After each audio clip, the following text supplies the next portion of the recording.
from there. Benedicte, we had this in France yesterday, different issue, of course, but today, historic strikes due where you are.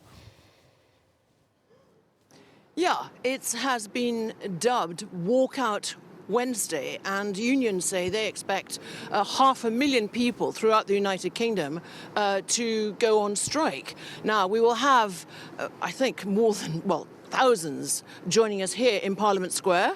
They have yet to start their march, but they will be coming here, and this is obviously a privileged place to come because they want to be heard by Parliament and MPs, all of Parliament actually, and of course it's very, very near Downing Street, which is to my right. Now it is, you're absolutely right, mainly about pay, but it's also about working practices. And who are they? They are teachers, university staff, train drivers, bus drivers, and civil servants. And we think at least 100,000 civil servants will go on strike, and it will affect things like travel. So if you're a traveller here already in the UK or coming to the UK, you will need to be extra patient because border force and immigration will be affected. Expect longer queues at British ports and airports, and it will also touch a lot of trains, and some parts of Britain are actually going to be, we think, grounding to a halt. And it mainly is in England and Wales, or there are some strikes, for example, with teachers in Scotland. Benedicte, we've heard a lot here on France 24 about the cost of living crisis in the UK and how it's starting to bite, but just how bad is it for people?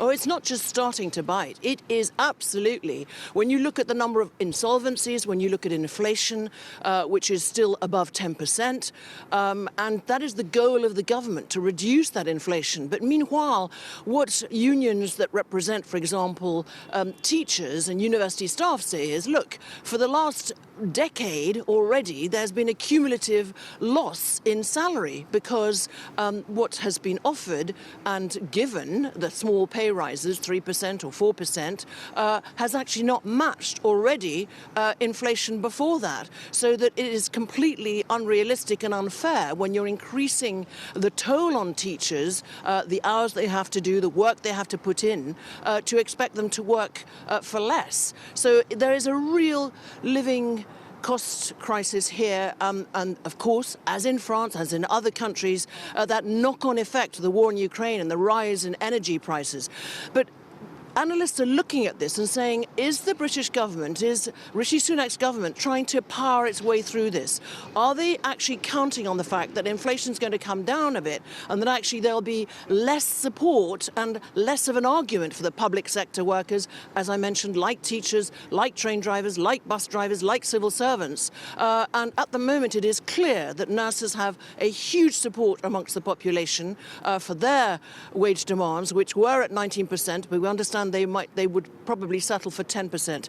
So there'll be huge disruption across the country today. People are being asked to work from home, but it's a nightmare, for example, for parents, as unions members are actually not telling their schools whether they're going to work or not. So what do you do if you work and you've got a child? That is a very big conundrum.